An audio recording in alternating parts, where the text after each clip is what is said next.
Hello, great to have you back. I hope you had a great time in the kitchen with us. And this little video is intended to recap what happened back then in the kitchen.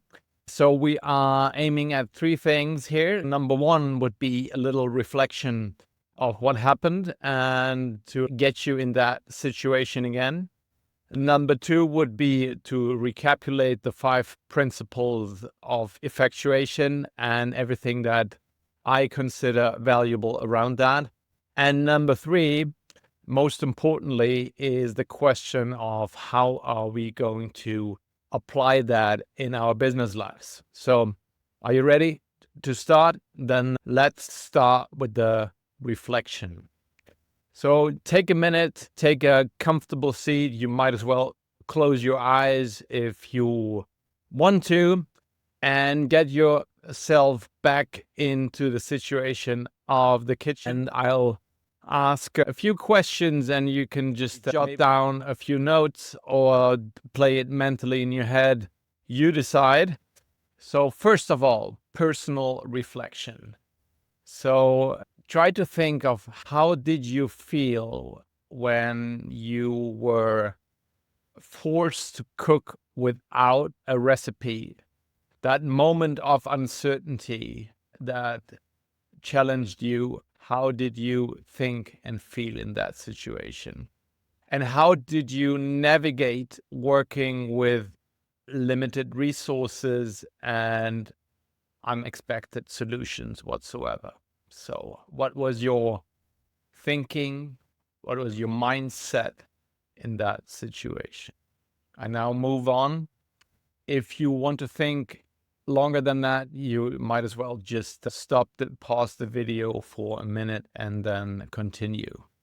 Second thing I would like you to reflect is decision making and your self-leadership.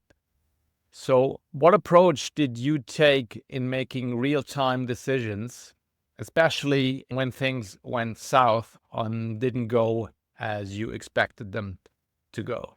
Were there moments where you had to take bold decisions, and what did drive you to act in that situation? Number 3 would be team dynamics and collaboration. So how did the dynamic in your team or in the group as a whole evolve? And what role did you play in your team? What key lessons can you take away about teamwork and your personal leadership style from this kitchen experience? And last but not least, let's talk about effectuation itself and maybe a little resourcefulness. So when did you feel most creative? In what situation did you feel resourceful and your personal strength at play? What could you rely on in this moments of uncertainty? And how could you apply those learnings to the future in your roles as leaders in your everyday business lives? Any ideas yet? Then maybe take a few notes. You might need them later. Okay, enough for reflection. Thank you for this little thought experiment. Let's move back to business lives and see how we can apply the things in the office. Okay, so see you in a minute. Okay, let's get going. So first of all, I would like you to think about your organization, your team, the business unit, and the whole company. Why do organizations exist in the first place? It's not an easy question to answer. But if you think about it more closely, there are 3 things that make the company the way it's structured today. Modern companies are built the way they are because you want constant processes, you want reliable results, and you want to repeat those results over and over again. The trouble is that when you want to change something in that system, it becomes really hard because those organizations, those systems were built to suppress creativity and prevent coincidences. And that's not a bad thing. I mean, the companies have been there for quite a while, your company as well, and it has been successful in the past.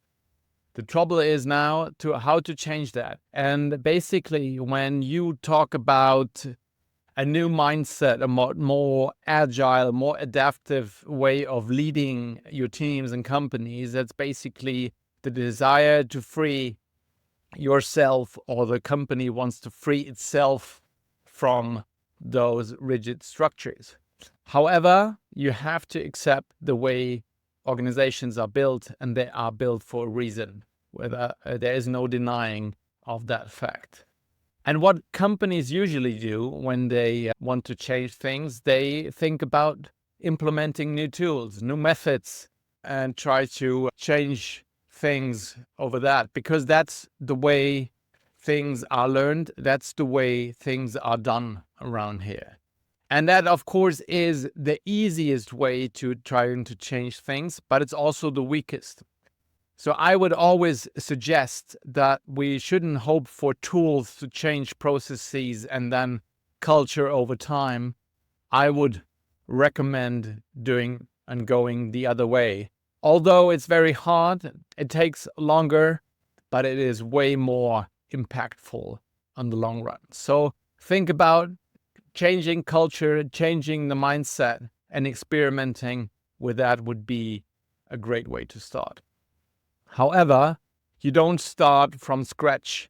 There's always a backpack, a legacy backpack, because your team and yourself have experienced a lot of things in the past. And there are a million excuses not to change. And there's always the wish to start somewhere else, but not with you. And I would like to guide you through the idea of changing with yourself first and then leading by example. And modern leadership is a bit like a turnaround where you have less rules and a few guiding principles that can provide the way. And that's basically what we did back in the kitchen, that you have an experience to draw from. So it is like a roundabout where you know exactly where to go. Those are the principles, but you have way less rules in interaction. And that is more adaptive, that speeds up things. And that's basically what effectuation is all about. And if you recollect, we have talked about what makes entrepreneurs successful. And we've also talked about that it's more something that they apply. It's more like principles that they do over and over again. There is a lot of good news connected to that, because it is not an innate thing. It's something that we can learn and change. That's why we took you to the kitchen and have chosen effectuation as a principle that can be applied in your business life. If you look at a startup for a minute, a startup by definition is a human institution designed to create a new product or service under conditions of extreme uncertainty. I didn't say that. The godfather of lean startup said that, Eric Ries. You might as well look into that. Or if you want more information about that, just give me a ring or drop me a message. I'm happy to provide more info around that. So it is, and that's why looking into startups is so interesting for us, because they are dealing with extreme uncertainty. And if we're now confronted with a crazy VUCA world, we try to do the same. Although our conditions are exactly the opposite, we have a lot of resources at hand, we have a lot of people, we have a lot of power. That's all what a startup wants to gain over time. So basically, they wish to be in your shoes, and maybe you wish the other way around. So let's meet in the middle and look at the 5 principles again. Number 1, or start with your means. And what I mean by that is not that we should wish for, not thrive big, but we need to accept what we have. We need to be aware of what we can do and cannot do and start from there. So it's not about wishing and asking the question of if I only had more resources, more time, more people, more power, if I only were in my boss's shoes, then I could start things. It's putting that away and starting where you are, being aware what you can do, and drive things from there. So it's better to start with the bird in your hand than wish for things that never materialize in the end. Number 2 would be affordable loss, or focusing on the downside risk. And that might seem very counterintuitive, and it is in a way. But the basic idea behind that is it's way better to downsize risk if you focus on things that you can control and not trying to predict an outcome that is very unlikely to materialize in the end. So the idea here is if you focus on what am I willing to risk at that moment, at that time, that can be money, that could be time, that could be reputation, that could be effort, that could be many, many things, then I gain freedom. Because then I have, for that idea, for that amount of time, I don't have to hesitate and think it all over again. And that's something that we can apply also in our business lives. So if you decide you want to change something and you want to dedicate a certain amount of time, a certain amount of energy, and maybe some budget into it, then go for it. And then don't think and hesitate all over it again, and then kill it afterwards. Maybe it worked, maybe it didn't. We are leading in uncertainty, but that gives you the freedom to react. And it limits your risk because you don't put bets all the time on the scale. Number 3 is if life gives you lemons, make lemonade out of it. You all know this saying, but what is meant by that is leveraging contingencies. It means that you are already knowing that things will not go according to plan. Successful entrepreneurs appreciate that fact and say, well, we start with some idea and then we gain new information, new learnings, and adapt and pivot from there. That things are not going according to plan. And that's not a fact to be disappointed. It's something that we should embrace, that we should welcome, because it might as well lead us to an even better idea or a better outcome in the end. Number 4 would be the patchwork principle, or building successful relationships. Successful entrepreneurs are very good at including partners into their ventures. And it's not about buying from bosses or investors or people that sponsor your project. It's also about people that can help you to thrive and make your venture successful. And the more you lock them in from the start, so they have skin in the game there too, the more likely they will be pursuing and helping you all the way. You could also say if they are in there, they have to stick with it because you made them do it. That is, of course, one way of doing it, but it's also about, building partnerships and buy-ins and stakeholder management and all those things. Think about it not about asking permissions. It's about locking them in, motivating them, and creating some leverage before you even start. Number 5 would be the pilot mode. So the idea of it is way better to be in control than to predict a future that is not going to arrive.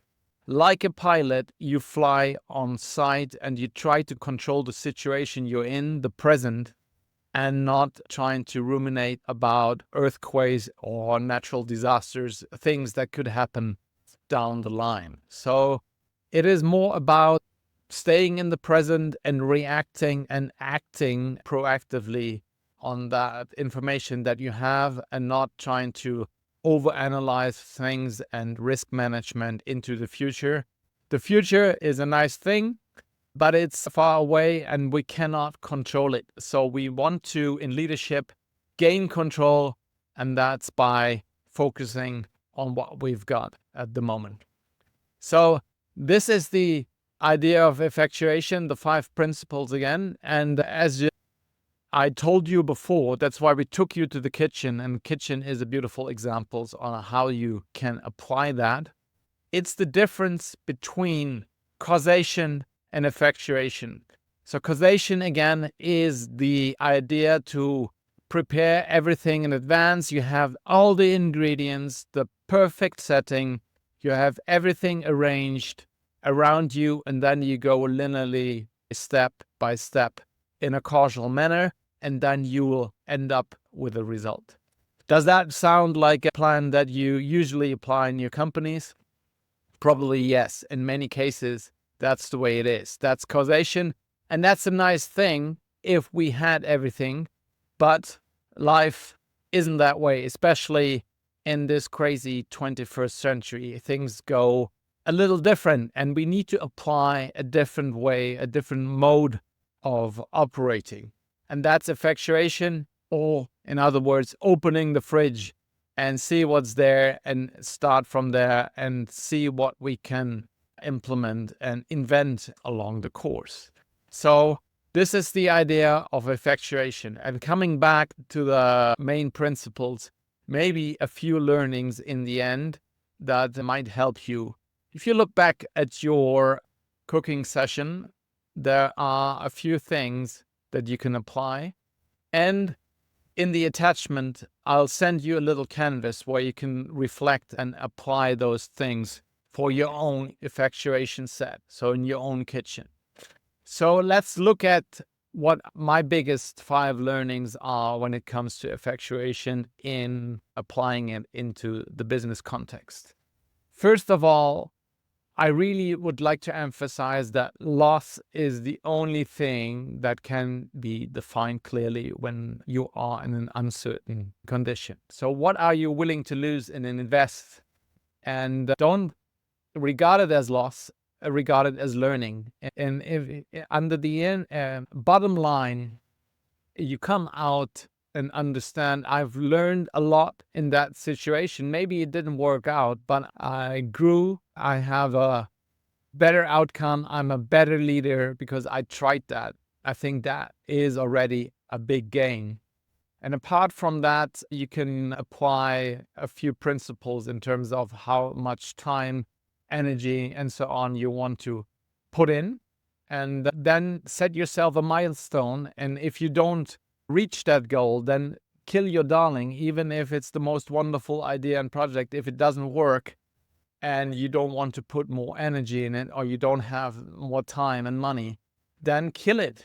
And don't care so much about your reputation. I think that is one bad thing in corporations, that we don't experiment because we continue to proceed projects that we all know that are not going to work. In startup lingo, that is a dead man walking. We all know this is not going to work, but we continue because we are scared to lose our face and reputation. Don't worry about that. Think about the learning and then continue and start anew. So that's number 1. The second thing would be look beyond CVs and job profiles. I think there is a lot more you can apply and put in the nutshell. So when you start with your means, think about all the things that you've learned outside your job descriptions, and especially look at your teams.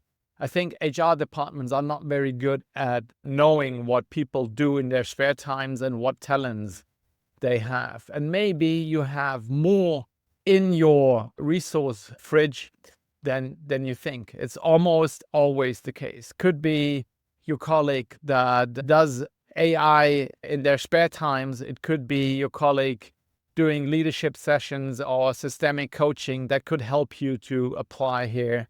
And if you look in your own fridge, there is a lot more that you could put here on the table. So that's number 2, learning number 2. Number 3 is when things go south in transformation projects, it's almost always the touchy-feely stuff that counts. And especially in large corporations, that is not something that we were addressing in the past. It was a lot about achieving things and achievement cultures and so on. And I think the intrapersonal relationships are most crucial when it comes to failing transformational projects. So think about the touchy-feely stuff and think about the little things, especially when it comes to your own behavior. So talk about your vulnerabilities and share your fears and your concerns with others. They will be appreciating it, but you have to step in there first in order for others to open. So don't be afraid of that and try to implement that. Lesson number 4 would be really try to look who do you need to be successful with that project and try to lock in your partners right from the start. It's not about presenting something and then waiting to get the buy-in from stakeholders later on. Turn it the other way around. See what you can do by yourself, but where you need others, and try to get them aboard before you even start and lock them in. So whenever they're motivated, they are included in the thing, they are more likely to support it. And of course, they don't want to lose face, so you can lock them in later on so they don't even have a choice later on, even if they want to step out. That's what you can see in almost every successful startup out there. Just pick your entrepreneur of choice and see how they grew and raised their companies. And they always were very good at saying, I can do this, but I cannot do this. Let's have a partner that helps me in that regard. And then they lock them in. Number 5, last but not least, be very honest about your results. You have to lead by example. You have to step in there first. I told you that before. And think about the results. And if it doesn't work out, just leave it and lead by example. If you don't kill your own projects, if you don't lose face, then nobody else will do it and admit it. So you have the leverage because you're driving it. Think and reflect about your own choices.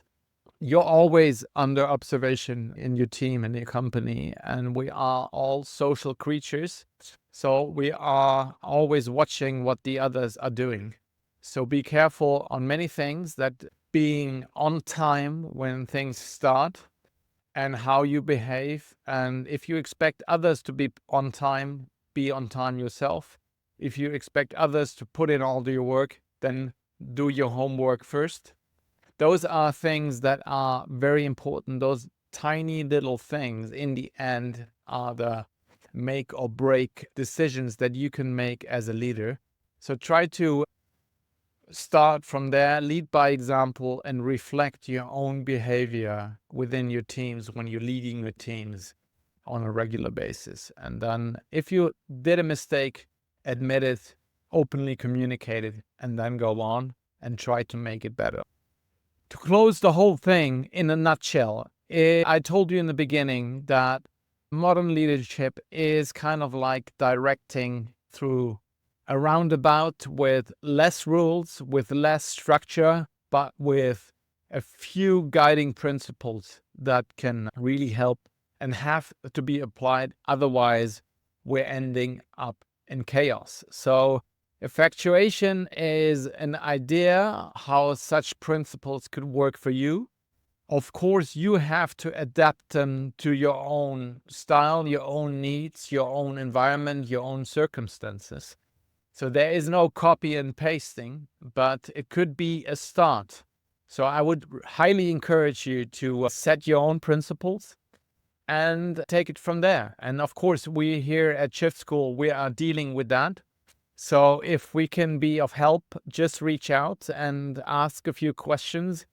And there is a lot more you can do. Of course, so we don't only work in kitchens. There is a lot more you can do in leadership. And just as a little teaser, or maybe something that you could work on in the future, I give you the 5 Ds in the end that could be of help and when you design your own leadership principles.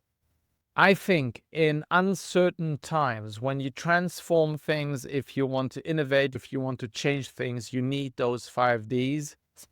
And going into the traffic example and the roundabout example, again, you need a directions. You need to get moving. You need to start, and not in theory, but in practice. So it is really important to define that direction, even though you don't know exactly how the outcome is going to look like. And that's something that we've all experienced in the kitchen. When you have set your direction, then you have 4 Ds that could help you with leading and pursuing with that. Start with in the bottom right-hand corner. I think trust, and we've talked a lot about trust in the workshop. Since trust doesn't start with D, I've called it dependability. So trusting each other as a basis and investing in trust in your teams is the foundation for everything. So if you take away hierarchies and more conventional leadership and want to be more faster or more adaptive in things, you have to create and build trust as an investment in the future. If you don't have trust, you cannot lead in an adaptive manner. You cannot take away hierarchies. You need something to put into that gap, and that is trust as a foundation. If you have built trust within your teams, the next step would be diversity or stimulate discourse.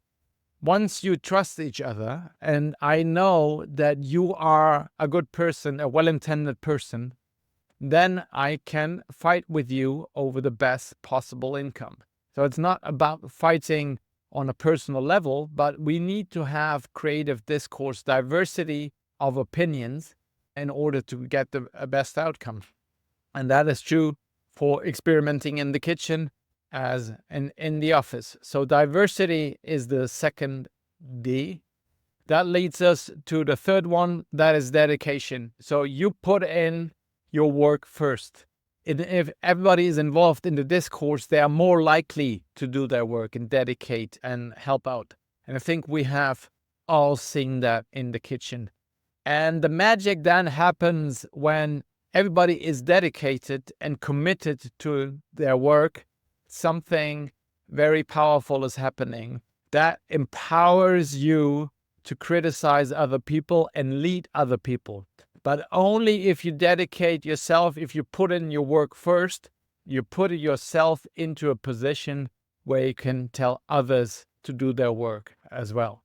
And that leads us to the final D, diligence, stay accountable. And the way you can stay accountable and hold others accountable is by putting in your work first. If you come to a meeting and you didn't do what you were expected to do, you're not pointing with fingers at other people and say, well, you should have done that too. And that's also a beautiful thing to prevent the blame game. If you do your work and tell others about it, then you can hold them accountable and there is no discussion about that. That is a cycle of the 5 Ds. So direction, dependability, diversity, dedication, and diligence are very powerful levers to lead your more adaptive, more agile, more creative team, or it's a new form of leadership. Long story short, there is a lot more content around there. If you want to reach out, you can also check in on our websites and our blogs. Connect with me on LinkedIn. And I hope to see you again in the future. There is a lot more to do outside kitchens when it comes to transformative leadership. Good luck with that. Have fun with that. Apply those principles. And I hope you also have more fun in the kitchen in the future. So being a better cook is something that also makes you a better leader. See you soon. Thank you for watching. Bye-bye and see you there.